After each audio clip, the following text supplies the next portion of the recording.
Tell me where you live. Right now, I reside in College Hill. You live in College Hill. I grew up in the Heights. I grew up in 15. And I live in Mount Auburn. Okay.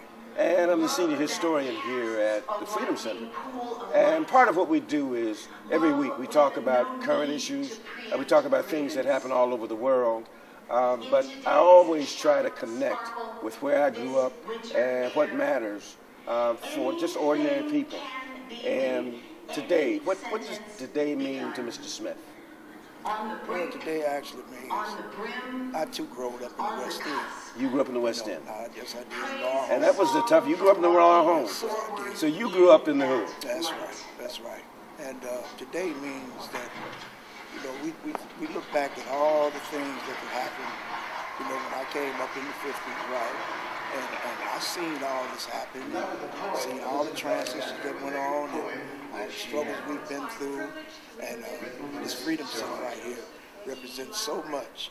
You can come through here and you can see things that you probably didn't even know existed. Right. Right? And if you walk through here and you see all the things that transpired over the years, all the struggles that have been, over the years, now you look and all those struggles you see before you now. Here it is. It's live and it's well.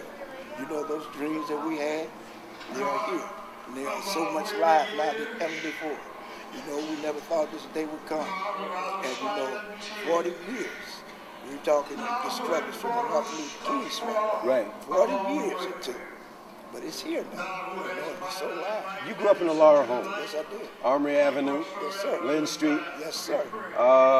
The record shop. Yes, sir. Tell me. Bates Fish Shop, all of it. Okay. The whole 9 yards. Where'd you go to school? Taft? Taft High School. All right. And you've done what with your life as an adult? Well, I had some struggles through my life, but I managed to turn my life around, and I'm pretty positive, and I love what I've accomplished. I have 3 kids, I've been married for 25 years, and I have a home in College Hill. I did some great things in my life, and I'm proud of it, Your sons and daughters, they do what? Yes, they are. I have 2 that's in college right now, they work. But I have one that just has a job. But, I instilled it all, and nothing's going to come to us easy, You're going to have to, get over some of those bumps in the road. You're going to have to hold your head up high. You're going to have to keep striving for better things. When Obama talked today about taking on responsibility, it sounds like to me that's the kind of step you made. Yes, sir. Do you talk to your children and your family and your neighbors about the days that you had and the life that you're pursuing now? I tell them about my whole life. I see. Every step that I took, every fall that I failed, all my downs and my ups, and through it all, I still kept my head above water, and I always strive for a better day. A better day is here. When you came in today and you walked past me just before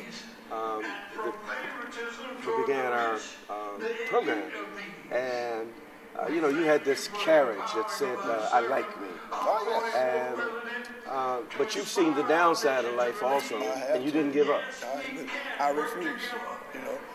There was just too much before me. Far more worse than what I ever had.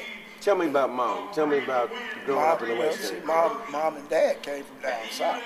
Where was down? Where in the South? Columbia, South Carolina. You're from Columbia, South Carolina? Well, Edgefield? I was born up here, and they was born down there. All right, and they were born in Edgefield? That's right. Edgefield had some brothers and sisters that were tough. Yes, you're right. And they resisted the Ku Klux Klan. You're right. My father was one of them. All right. And that's the reason he was What was your dad's name? Earl Smith. Earl Smith. And they came to Cincinnati when?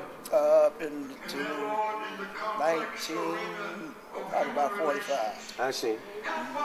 Is Dad still living? No, mother and father is deceased. They're both gone. Yeah. What would Dad say about today? About starting out in Edgefield, where there was the colored and the white water fountain, and not being able to go to school as long as he wanted. Right. What do you think Dad would say today? Well, my father would probably say that throughout it all, the world is a better place now. You know as well as I do the struggles they went through, and his reason for leaving the South was because of what was going on down wanted to have a better life. So that's why he moved up north. So here we are, you know, that we have to like go ahead and take on that legacy that he brought us up here for. And we have to continue on and pass it on to all our churches and everybody else. So I thank my father. I think we've done a great job. Mr. Smith, it's been a joy. Good to see you. Thank you.